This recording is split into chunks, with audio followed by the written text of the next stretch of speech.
فقط فرزندام در اینستاگرام میبینم ویدیوشون صورتشون تمام. من کتی باید گاز زدن نمیتونم گفت نمیزنم. لاتوکوب سپوریدن به دست کارمندان پلیس با هدف اخراج از روسیه و مانع شدن به دیدار فرزندان. متاسفانه این سناریو یگان فیلم هنری نیست، بلکه به ادعای قهرمان نوبتی روزگار مهاجر قصه حیاتی اوست که به بند غم و اندوه گرفتارش کرده است. سلام دوستان عزیز، چند روز پیش گلشن مکرمова 35 ساله با مشکلاتش به برنامه ما مراجعت کرد. او گفت 4 ماه قبل با تشبوس سابق همسرش که سال گذشته از هم جدا شده بودند او را از شهر اوفای روسیه برای 5 سال اخراج نمودند. گذشته از این پدر فرزندان مادر را از دیدار پسران خردسالش محروم نموده است. وقتی که من از سود در آوردن من زبان روسیه ساز نمیدونستم. بعد گفتن تو با کی همین نجلیس و داد است تو زبان روسیه ساز نمیدونی؟ من هیچی نگفتم، فقط خط ایستادم. بعد گفتن که زبان روسیه نمیدونند. این من گفتم گودک 2 تا بچه داشتم، خیلی روی گودک ها گرفتم. گفت تو بگو کدام گرفته دادگی همین خاطر بعد 20 روز ای پرپیسکای من گذشتگی. لیکن من بر وقت وای به دادم که پرپیسکا با من این نراش نکرد که دکمنت های من گرفته گشت. انا پرپیسکا با میمونیم، انا این هفته میبیوییم و امضا میمونید میگیریم، همش دکمنت ها تیار میشه. همین گپ گفته من فریب کرد، برد خودش در سود موند ادوکات گرفته. همین کار کردن که من دیپور کرده روی کردم. یعنی شما 14 یا محکم بودم. یعنی شما رو در نتیجه رید بازداشت نکردند و خودش برد به شعبه پلیس؟ یگان بار همین شهر من 14 سال در روسیه گشتم، لیکن یگان بار میلیسه من دکمنت پرسیدگی نبود. این خودش همه کار کرد. بعد پیش سود برفتیم، ادوکات فریاد کرد، ادوکاتش که من در آمد من در آوردن، اوسون دستام محکم بر آمدن. خودش دید استسپریان با من روی کردن، گفته که اگه من چه ساعتی 10 با میبرورم، سهر ساعتی 10 شد من نمیبروری. میگفتم گفت نمیبرورم. گفت شوهر سابق گلشن و فرزندانش شهروندی روسیه را دارند، اما خود گلشن و انژه و یا حق اقامت در این کشور را داشته است.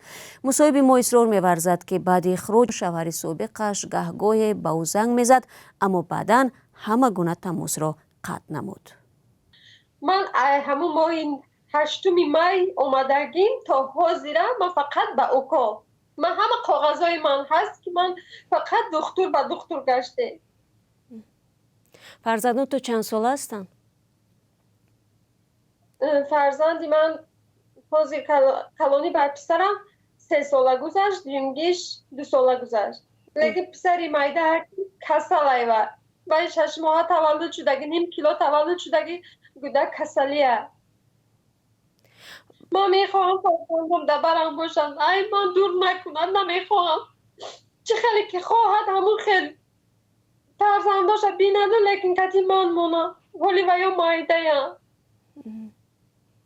کی میخواهد چی مقصد دارد مایلت، لیکن فقط فرزندای من کتی من باشد. 1.5 ماه پیش وی زنگ زده گفت پاسپورت کردی؟ گفتم ها پاسپورتی نو کردم. گفت هر تا من دیپورت تو ایرای گودکا میکشم. گفت یا میبیارم همجا کتی گودکا میمونم. من این چی برازی شدم، صورت گرفته پرت افتم وی با، لیکن وی دیگه همین کتی دیگه زنگ زدگی نیسته. برای چی در کار بوده است؟ زنگ میزد که فقط جنگ و جنجال میکرد، گودکا را نشان دادگی نیست. آخرام باره که من گفت زدم گودکا در بیرون انگو نشان داد، فقط کتیم جنگ شد. تو رفتگی در اوجا گفت میگردی بسیار کپای توفتای بسیار کپ. این در حالی است که به اصرار قهرمان ما شوهر سابقش برای به دنیا آمدن 2 پسرش راضی نبود و طلب میکرده است که او اسقاط حمل کند. بعد لاتوکوب نوبتی پسر دومش 6 ماهه و با نقصان مادرزادی دل به دنیا آمده است. ما تلاش کردیم برای سنجیدن ادعای گلشن با شوهر سابقش در روسیه صحبت کنیم، اما زنگ ها و پیام های ما از جانب او بی پاسخ گذاشته شد. ولی رادیو آزادی آماده است در فرصت دلخواه برایش منبر بدهد تا او هم موقعش را بیان کند. گلشن میگوید او 6 سال پیش با این مرد خانه‌دار شده بود و مشکلاتش بعد آمدن همسر دیگری او به روسیه شروع گردید. ولی طوری به نظر میرسد روزگار تلخ همصحبت ما از آن سرچشمه میگیرد که راضی شده است به مهاجر تاجیک زنی دوم شود. نمیخواستم من زنی دوم شوم. نمیخواستم من خودم در عذاب مانم، لیکن اگه دختر نداشتم. 3 تا خواهر دارم، شوهر کردگی به زندگی خودشون بودن. همین خاطر به من بسیار کار کردم. 10 سال زیاد من کار کردم، کار مونده شدم. همین کار خواستم همین چی به من راضی شدم که من به شوهر برام زندگی خوب بینم. لیکن اول زندگی به زندگیم ساز بود، مشکلات نداشتم. بعد اویلش آمدگی وقت فقط ما جنگ و جنجال کردیم. نمیتونست پیش فرزنداش بیاد، فقط خودش دور میکرد، میترسید اویلش. یعنی شما در دو خانه جداگانه زندگی میکردید؟ ها، من عدیل زندگی میکردم و هم عدیل. خب همین مثلا زدن و تولد فرزند و این چگونه شد بعد در روسیه؟ از همین زدن بسیارش دیوم فرزندم 6 ماه تولد کردم. 20 روز پنلیسه خور رفتم تولد کردم و گودک در پنلیسه 5 ماه موند. بعدی 5 ماه گودک من خیلی رفتم نگاه کردم، جواب دادن، خونه آوردن، نگاه نگاه بین کردگیم. وای خودش میدوند که من ای طرف من در نگاه بین فرزند نقص بود، تربیه فرزند با نقص بود. لیکن وای نمیدونم چی فکر کرده، چی مقصد کردی فرزندم ما ای بری من دور کرد. نمیدونم فریب کرد که من فرزندای روی میکنم، فریب کرد که من فرزندای با تو روی میکنم، روی نکرد. یعنی شما رسما عقد نکاح ندارید؟ حاضر نه. اول نکاح کرده، زندگی خوب کرده بودیم. بعدی جنگ و همی اویلش آمد، جنگ و جنجال کرده. بعدی وای ما فقط جدا شده. یک بار جدا شد، نامی طلاق گرفت، گشته نکاح کرد. بعدی 3 ماه باز همه خیلی طلاق داد، نکاح کرد.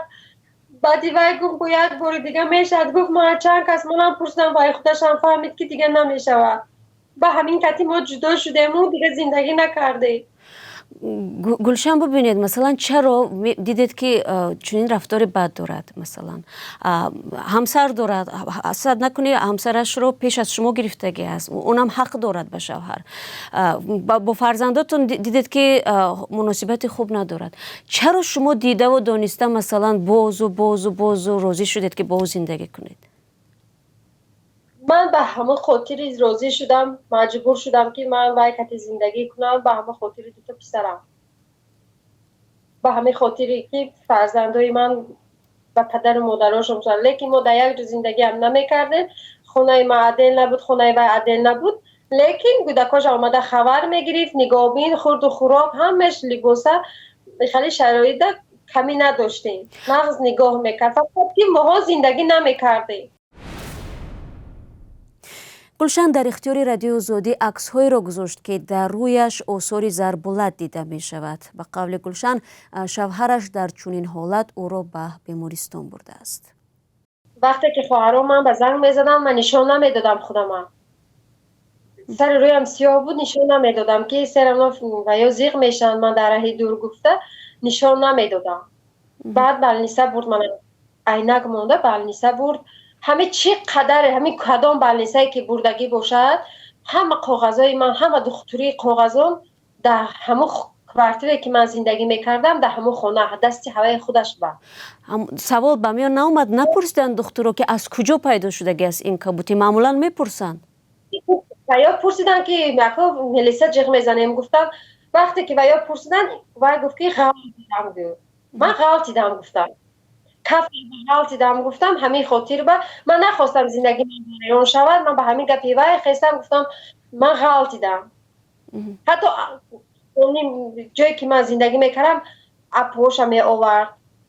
یک وقت اکبر پی کلونیش شهر رسیه بود، آمد من خبرگیری سر رویم سیاه غلطیدم. گفتم اپش گفت که غلطیدگی نیست، تو وابشه غلطیدگی نیستی. گفت این زد دادرم زدگی. گفت اپاهاش موقعشون چی بود و یا چی میگفتن؟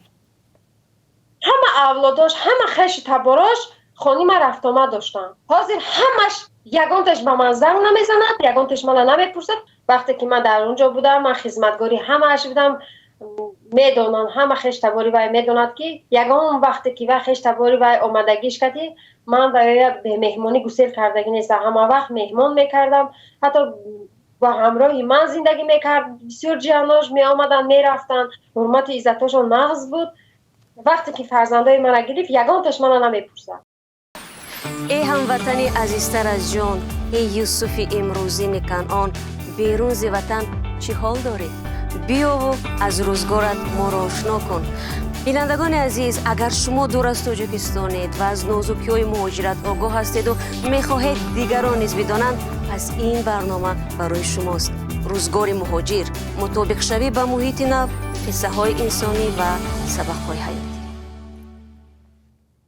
در تاجیکستان سرنوشت اکثر زنهای دوم و سوم تقریباً به همین شکل فرجام می‌یابد. عمر خانه‌داری آنها طولانی نیست و بعد از چند مدت معمولاً با تولد فرزند، زیاد شدن تشویش‌ها، شوهران زن دوم را تنها می‌گذارند. برخی از کارشناسان می‌گویند بیشتر زنهای همسر دوم می‌شوند که دیگر راهی برای زندگی ندارند. چند پیش نرگس مراد و حقوق‌شناس کمیته زنان و عائله تاجیکستان در صحبت با رادیو آزادی دایر به همین موضوع چنین گفته بود. زن‌های به ما مراجعت می‌کنند که پس از جدا شدن همچون زنی دوم با کودکان نابالغ مراجعت می‌کنند و ما این زن‌ها رو به مقامات‌های سود و مقامات‌های دخلدار روانه‌سازی می‌کنیم. از ندانستن قانون‌ها، از ندانستن مثال قانون‌هایی که درباره کودکس جنایتی آمده است، در ماده 170 عاید دو زنگی، سه زنگی، ندانستن حقوق‌های خود، ممکن این از همین سبب‌ها باید باشد ممکن. و اکنون تصور کنید که چنین حالت در یک کشور بیگانه و با زنی شکسته پرو به پشت و پناه رخ می‌دهد. مرد می‌داند که زن کاملاً از او وابستگی دارد. با این وجود نه تنها از خانواده و حق اقامت در کشور دیگر، بلکه حتی از دیدار فرزندانش محروم می‌کند. به گفته گلشن در مدت زندگی با شوهرش فرمانبردار بود و به اجازت او حتی قدم نمی‌ماند. خیلی که وای گپ میگفت، چیزی که وای میخواست من به خواست هوای همون کار اجرا میکردم. میخواست میبرد دکومنت با یا که بالنیسته با فقط خودش میبرد، یا که دادرش برای میکرد که خیلی دادرش کتی رو همین بالنیسته بر مگزین بر همه خیلی بود. لیکن برای دکومنت های من، برای پاسپورت گرفتن هوای حرکت نکرد و دروغ این کار کرد که کودکای گیرد و من روی کنم. شما تو این مدت در روسیه چیکار میکردید؟ تو شوهر کردن و بعد؟ پیش شوهر کردنم در هر جا کار میکردم. دوم با نیسته کار کردم، سودا کردم. در بازار؟ در بازار سودا میکردم. بعد بسیار خانه ها برفته اوورکا میکردم. بعدی که شوهر کردید یعنی دیگر کار نمیکردید؟ نه، بعد شوهر کردنم دیگر کار کنی نموند. 2 سال فرزنددار شدیم. بعد فرزنددار شدم دیوم پسرم شد.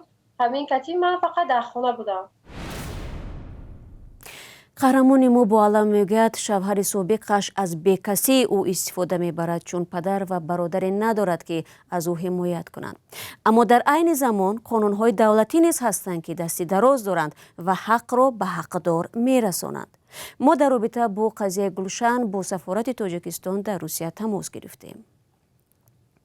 در نمایندگی برایمان گفتند با در نظر داشت آنکه قهرمان ما در تاجیکستان قرار دارد، برایش ضرور است که به عنوان وزیر کارهای خارجه تاجیکستان اوید مشکلاتش عریضه بنویسد.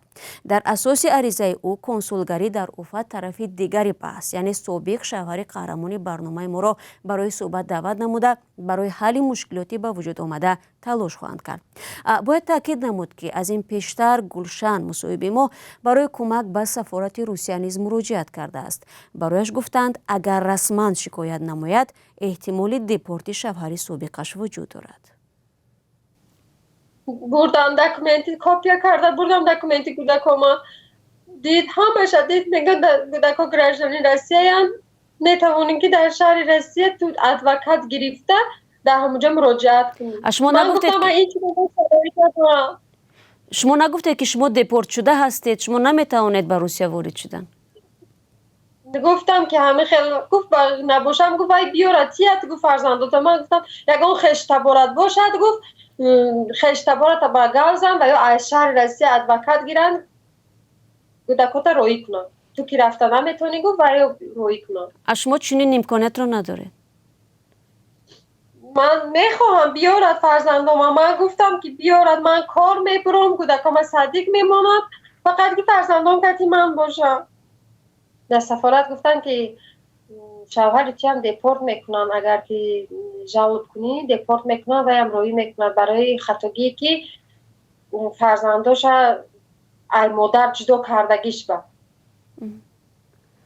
لیکن شما میخواید که من نمیخوام وای دپورت، من نسبتی وای من بدی ندارم، یگان چی نمیخوام همین قدر خواستی من که فرزندای من با مادر خودشون باشن. اویلی بر خودش هم فرزند دارد، یک تا نه 4 تا دختر دارد، لیکن من میخوام فرزندای من در بری من باشن. من فرزند کفتگی ندارم، من ای کودکام اتکس کردگی نیستم، نمیکنم هیچ وقت. در آخر گفتنی میخواهم که فرزندان من آورده دست خدا بده. من میخوام فرزندای من با مادر خودشون باشن. یگان ما این در رنگ فرزند خودش نگاه کردن نمیتونم. من از اوچی کودکا من خواهش میکنم که فرزندای من برگردوند آورده دست من دتیه. لیکن وای میدوند که من حاضر کار نمیکنم هیچجا، وای نگاه بین کرده میتواند. فرزندای من از طرف دولت پول میگیرن. من قریب 1 سال میشه فرزندای من طرف دولت پول میگیرن، من یگان سومی کودکای من ندیدم، این نشونم ندادگی نیسته، نگفتگیه که پول میگیرن. من اگر گردانده بیارد همین کودکا بوده میرسد پول دولتی دادگیشون، من کار میبرم کودکام صدیق میمونم. من میخوام فرزندام کتی باشم، تمام همین قدر چی میخوام. جامعه شناسان میگویند عادتا زن تاجیک زمان به زن دوم شدن راضی نمی شود که صاحب معلومات و جهت اقتصادی خودکفا باشد. وقتی زن محتاج و دستنگر است چند زنی از بین نمی رود و همین مثال های به مانند زندگی قهرمانی امروزه ما کم نمی شود. اما در هیچ صورت یگان مرد حق ندارد فرزندان را از مهر مادر خودشان محروم نماید. بعضی از آنها شاید پس از سالها پدر خود را می بخشند، ولی برخی دیگر کینه بچگی ناکام را تمام عمر با خود می کشند. قهرمان ما از شوهر سابقش مهر و محبت و مال و دولت طلب ندارد، بلکه می خواهد 2 جگربندش را به او برگرداند. در نوبت خود ما با کمک مقامات تاجیکستان برای یکجا شدن گلشن با فرزندانش امید می بندیم و سرنوشت بعدی او را پیگیری خواهیم کرد. اگر شما نیز دوستان مهربان قصه دارید که می‌خواهید از برنامه روزگار مهاجر صدا بدهید، پس منتظر تماس شما عزیزان هستیم. خود را احتیاط کنید و خدا نگهبان.